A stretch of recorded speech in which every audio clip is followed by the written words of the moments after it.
Ustedes que han venido aquí a la parroquia La Ascensión del Señor en este quinto domingo de Pascua, en donde hemos leído el Evangelio de San Juan en el capítulo 15, versículo del 1 al 8, donde se hace énfasis en permanecer con Jesús, permanecer en las palabras de Jesús. Y algo que nosotros tenemos que tener claro cuando abordamos este Evangelio, es que este Evangelio se escribe alrededor del año 90, alrededor del año 90. Jesús es alrededor del año 30 y los discípulos van muriendo en años siguientes. Es decir que quienes escribieron este Evangelio y a quienes se les escribió este Evangelio eran personas que no conocieron a Jesús ni a sus discípulos. Jesús es del año 30 y este Evangelio se escribe alrededor del año 90 o principios del 100. Es decir que estamos ya, que la Iglesia ha caminado un buen rato, y este Evangelio en el capítulo 15, versículo del 1 al 8, está también relacionando la catequesis de la Iglesia con la palabra de Jesús. Permanecer en la palabra de Jesús es permanecer en la catequesis que se ha recibido. Miren ustedes esos datos. Y cuando uno permanece en la palabra de Jesús, es decir, cuando uno permanece en la catequesis que uno ha recibido, da fruto abundante. Eso quiere decir que las personas que leían esto y a las cuales se les escribió esto eran discípulos de los discípulos de Jesús, es decir que ya eran hijos de cristianos, ya ellos habían nacido como cristianos, no se convirtieron al cristianismo, sino que eran cristianos de nacimiento, porque sus papás y posiblemente sus abuelos eran cristianos, exactamente como nosotros. Nosotros no nos convertimos al cristianismo, nosotros nacimos cristianos, y nosotros antes de nacer ya éramos cristianos porque nuestros papás eran cristianos, nuestros abuelos eran cristianos, nuestra familia es completamente cristiana de rito católico. ¿Y qué está sucediendo entonces con este Evangelio en el capítulo 15, versículo del 1 al 8? Que la gente está naciendo en el cristianismo y como no se convirtieron no lo logran entender, porque para ellos es habitual el conocimiento de Jesús, pero se están contaminando, están recibiendo la catequesis, pero además están apropiando de otros discursos o están abandonando el cristianismo por ignorancia, porque como no lo entienden, como no les ha costado, como no se han convertido, sino que nacen en esos ambientes cristianos, están dejando el cristianismo desconociendo la riqueza que tiene.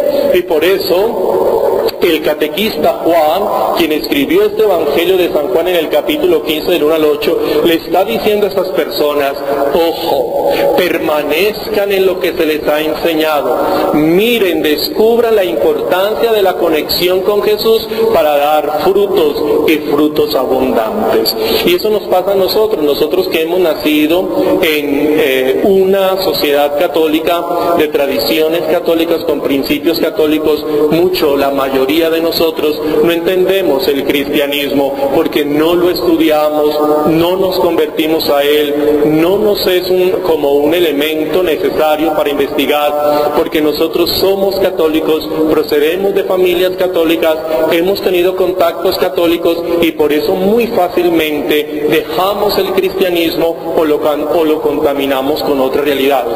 Doy ejemplo, con esto no quiero ofender a nadie, sino simplemente como hacerles caer en cuenta de la realidad que vivimos como católicos. Miren, uno como párroco descubre a veces cómo la gente se acerca a comulgar con piercing, por ejemplo, en la lengua.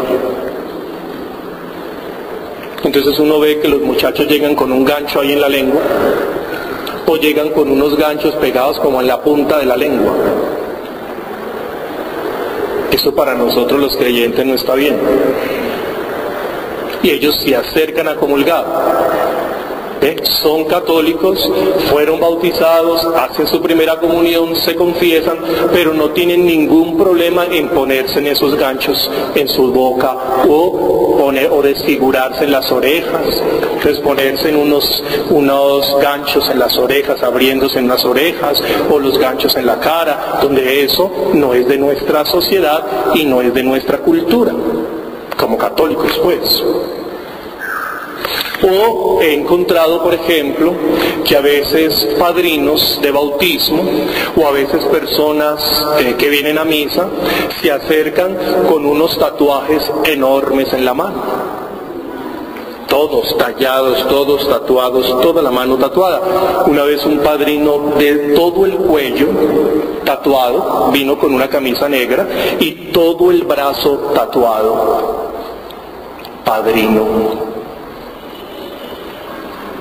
Y uno dice, pero eso en el catolicismo no está bien. ¿Ve? Entonces ellos no ven problema. Ellos son creyentes, son católicos, pero no ven problema en adquirir unas costumbres que no responden a nuestro esquema cristiano.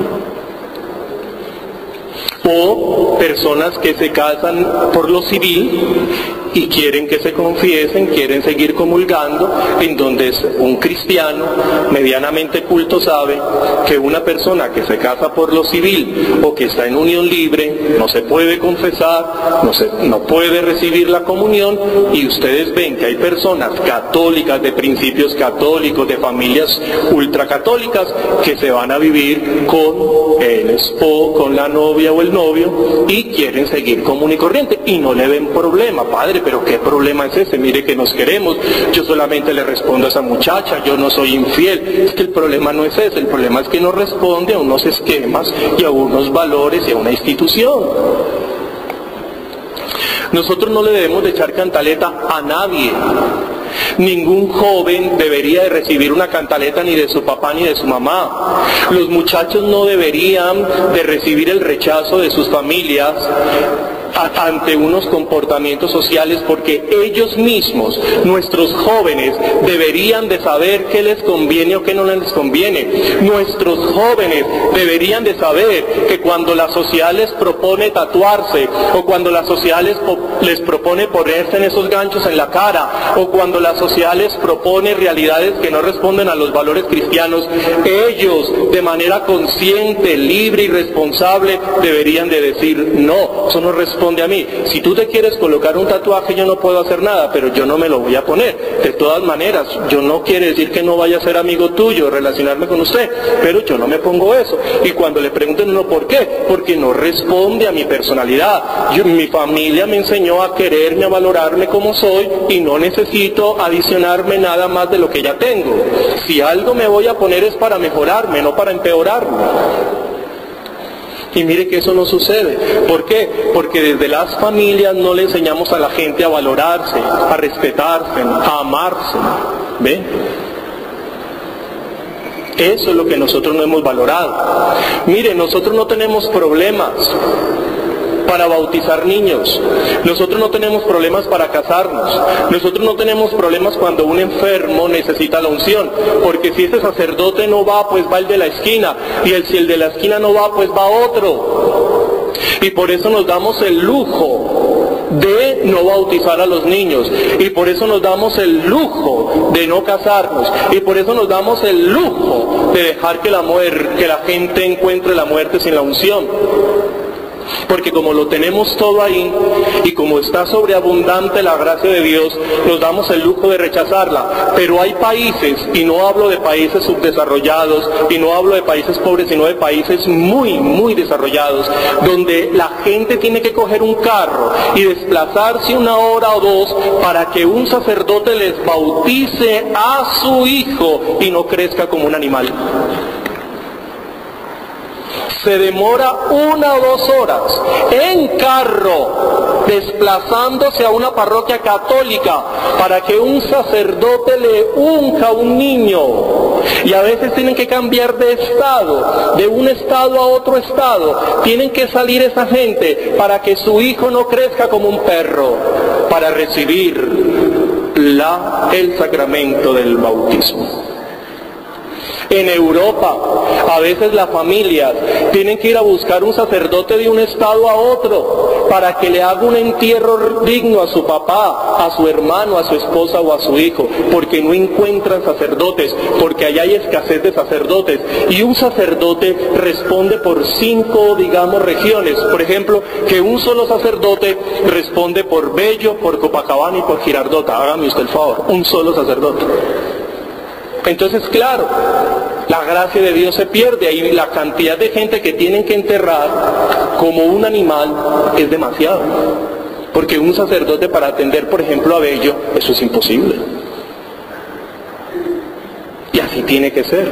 Mientras que como nosotros encontramos un sacerdote en cada esquina, nos damos el lujo de no bautizar a los niños, nos damos el lujo de no ir a misa, nos damos el lujo de enterrar a nuestra gente como un animal.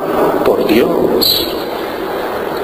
Como todo lo hemos tenido, como todo está a la mano, no valoramos el cristianismo.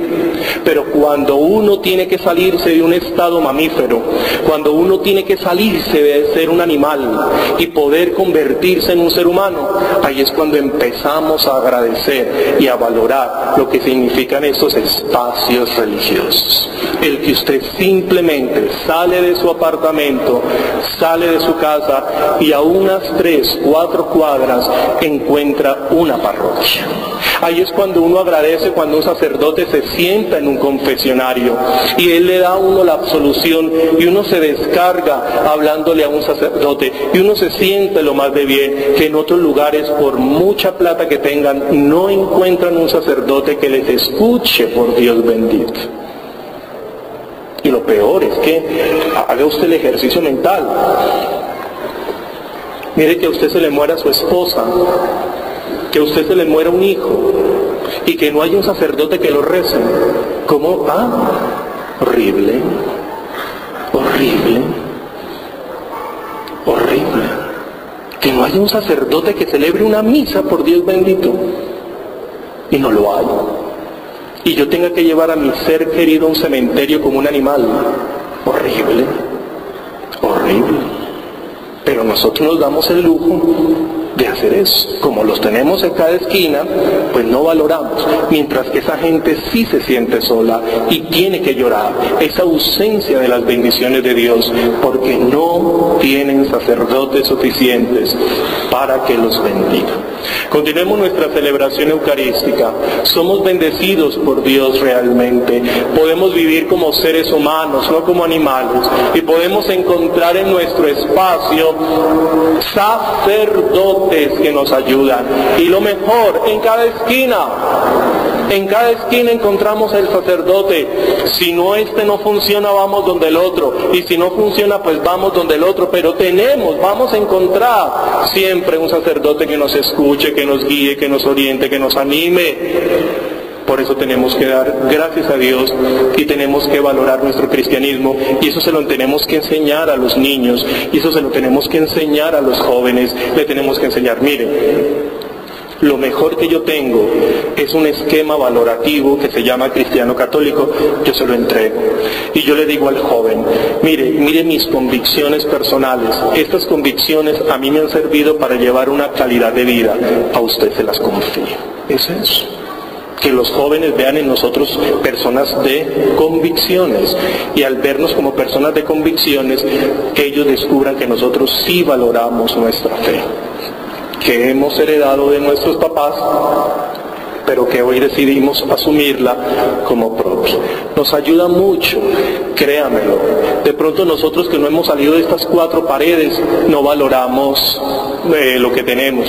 De pronto los que no han salido de esta región no valoran lo que tienen, pero cuando uno sale a otro lugar, cuando uno sale a otros países, ay Dios mío, ahí es donde uno dice, Señor, nos has dado perlas, pero nos hemos portado como cerdos. Y es cuando uno empieza a sentir esa presencia de Dios tan grande en los sacramentos y uno añorar una misa, uno añorar la bendición de un sacerdote, uno añorar los maravillosos sacramentos. Cuando uno tiene un hijo y se acerca a una iglesia y un sacerdote le echa el agua y uno vea que ese ser se convirtió en humano, eso debe de ser. Si para uno como sacerdote es tan grande que ustedes traen a esos niños y uno saca a esos niños de un estado mamífero a convertirlos en hijos de Dios, ¿cuánto más usted que lo tuvo, que lo parió? ¿Cuánto más debe de sentir ese gozo cuando ese niño, ese ser humano, ese proyecto de vida que usted tiene en sus manos, lo convirtió en verdadero Hijo de Dios? Continuemos nuestra celebración eucarística. Si uno no se encuentra cerca a Jesús, el sarmiento se seca. Si no somos fieles a nuestra enseñanza, no daremos fruto y no servimos para nada. Y eso es lo que está pasando hoy. Por eso pellizquémonos, reaccionemos, porque lo que tenemos es muy grande, pero lo estamos desparramando porque llevamos tesoros en vasijas de barro. El Señor esté con vosotros.